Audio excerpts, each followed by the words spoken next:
नमस्कार। आज हम चर्चा करेंगे नवरात्रों के बारे में। नवरात्रे 2022 कब शुरू हो रहे हैं? 2022 में चैत्र नवरात्रा जो है 2 अप्रैल से शुरू होकर 11 अप्रैल तक रहेंगे। और नवरात्रे बहुत ही शुभ माने जाते हैं, माता के नवरात्रे।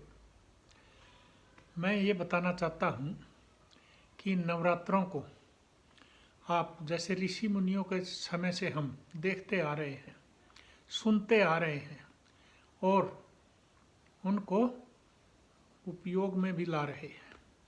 कैसे? अगर हम देखें नवरात्रों के फायदे, उसमें व्रत भी रखते हैं कई लोग, काफ़ी रखते हैं। ये जो है नवरात्र जब आते हैं तो यहाँ पे ऋतु का संधि योग बनता है। तो उसको संधि योग को क्या कहते हैं कि जैसे मौसम बदल के सर्दी से फिर बसंत ऋतु आती है, ये उसमें जब ऋतु परिवर्तन होता है, ऋतु संधि होती है, तो वो परिवर्तन के समय पे क्या है कि प्रवृत्तियाँ चेंज हो जाती। कब प्रवृत्ति है वो चेंज हो बढ़ती है। ऐसे समय में मौसम के साथ शरीर पे भी प्रभाव आते हैं, जिससे कई बीमारियां भी बनती हैं। आपने देखा होगा कि जुखाम, आँखों के रोग, पेट के रोग, मतलब इस तरह की चीज़ें पैदा होनी शुरू हो जाती हैं जब ऋतु परिवर्तन होता है। ऐसे समय में संधि योग होता है, ऋतु संधि योग।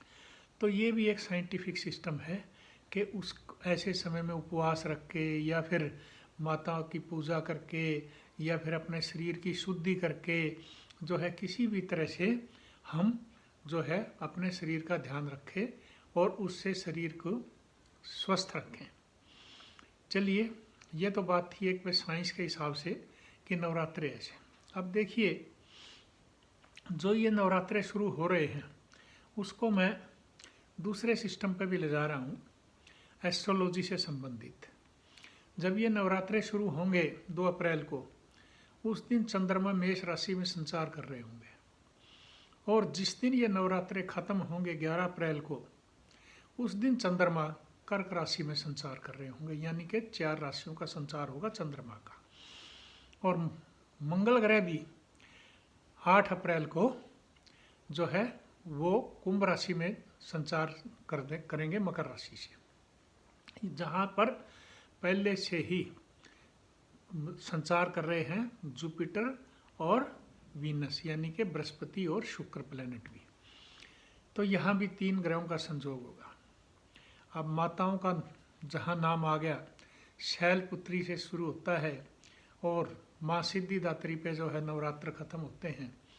तो मैं ये बताना चाहता हूँ कि माँ दुर्गा के जो 9 रूप हैं, उन 9 रूपों को हम वर्णन करते हैं अलग अलग दिनों के हिसाब से, और उसी हिसाब से हम बताते हैं अगर भाई जो है भोग लगाने के भी तरीके। पहले दिन जैसे घी का भोग लगाओ, दूसरे दिन आप शक्कर का भोग लगाओ, तीसरे दिन दूध या दूध से बनी मिठाई का भोग लगाओ, चौथे दिन जो है मालपुए का, उसी तरह से 5वें दिन, और इसी तरह से करते करते जो है आप आखिर में तो वो जो है तिल के तेल का भी जो है दिया भी जलाते हैं। और शुद्ध उसके लिए आखिरी दिन सारा दिन और रात हम दिए भी जलाते हैं आखिरी दिन तक। और उसी तरह से शुद्धि के लिए हम दूसरे कार्य भी करते हैं। अतः नवरात्रों का महत्व, नवरात्रों की उपासना, सब ये सारा सिस्टम एस्ट्रोलॉजी से भी जुड़ा हुआ है। तो इसमें 2 फीमेल प्लैनेट हैं, चंद्रमा और शुक्र, जो माता के रूप, स्त्री का रूप, लक्ष्मी का रूप, सभी देवियों के रूप में हम इनको मानते हैं।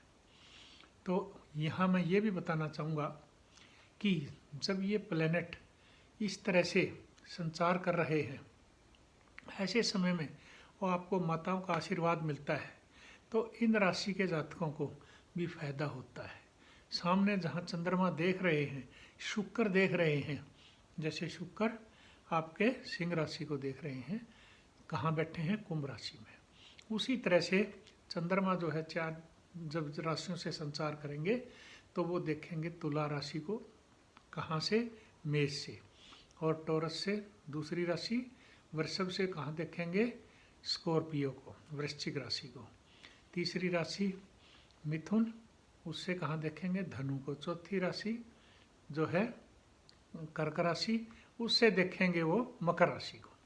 यानी कि जहाँ देखेंगे वहाँ भी फायदा, जहाँ रहेंगे वहाँ भी फायदा। और ऐसे में जब ये नवरात्रे शुरू होंगे तो ब्रह्मांड की कुंडली में काल सर्प दोष बना हुआ है, यानी संघर्षमयी साल चल ही रहा है। इस साल का शुरुआत ही काल सर्प दोष में ही रहा है और चल ही रहा है, वो बार बार काल सर्प दोष आ जाता है। तो इस तरह से संघर्षमयी यानी कि जीवन चल रहा है, मगर इन माताओं के आशीर्वाद से ये जीवन भी सफल होगा। अतः जो मैं बताना चाहता था कि ये ऋतु संधि के योग पे आप अपने शरीर का भी ध्यान रखें, व्रत रखना चाहें रख सकते हैं, अपने शरीर की शुद्धि करें, व्यसनों से बचें और इसके साथ साथ माताओं का आशीर्वाद लें। अपनी श्रद्धा के अनुसार दान दक्षिणा ज़रूर करें। जैसे मैं बताता हूँ कि पक्षियों से, पशुओं से और मनुष्यों को, सबको जो भी निडी हैं उनको सबको आप दान दक्षिणा ज़रूर करें, जिससे कि समाज में उन्नति हो और देश में प्रगति हो, संसार में प्रगति हो।